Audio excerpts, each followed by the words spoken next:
An Ohio-class nuclear submarine represents a multi-billion-dollar platform capable of global strike and surveillance.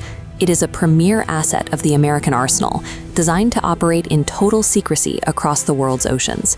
In blue water, the deep open ocean, these machines are invisible. They utilize the vast depth of the sea to remain undetected, projecting power while maintaining a total lack of physical signature.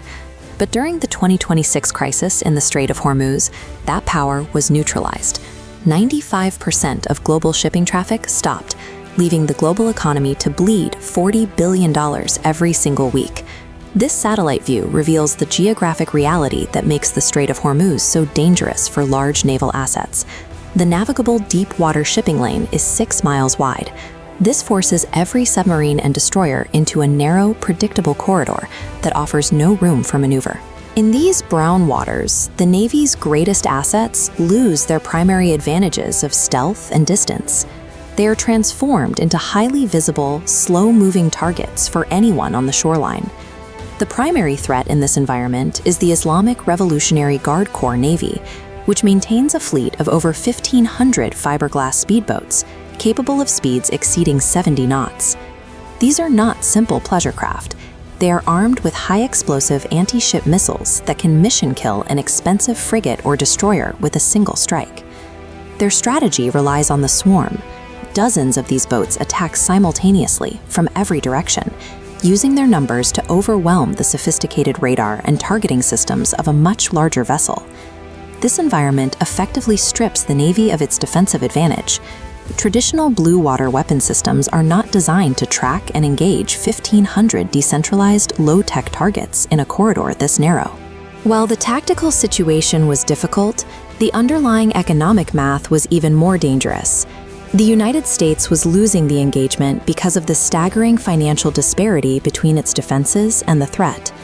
The Navy's primary tool for defense is the SM-6 interceptor. It is highly accurate, but it costs $5.3 million per shot. Against a $50,000 fiberglass speedboat, the cost-exchange ratio is 100 to 1. The U.S. loses millions per intercept.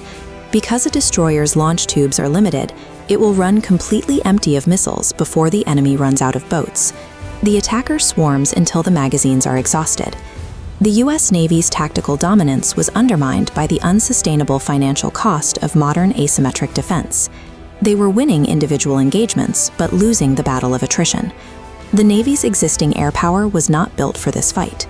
The A-10 Super Hornet is designed for high-speed, high-altitude air superiority, not low-level interdiction.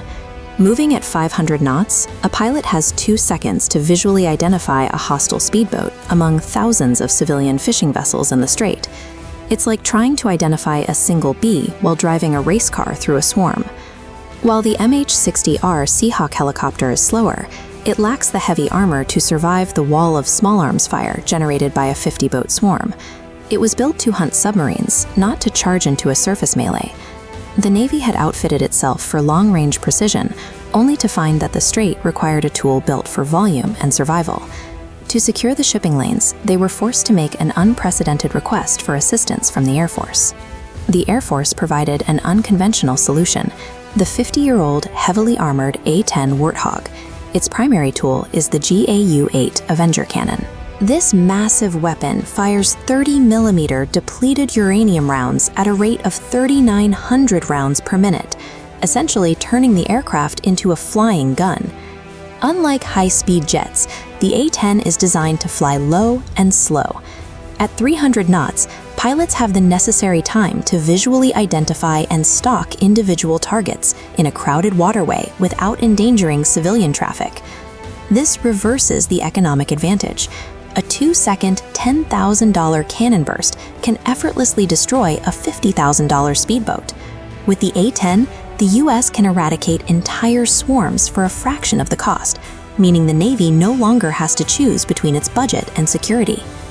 The A-10 Warthog provided a sustainable tactical solution to the conflict, using its unique design to end the enemy's cost exchange advantage and reclaim control of the shipping lanes.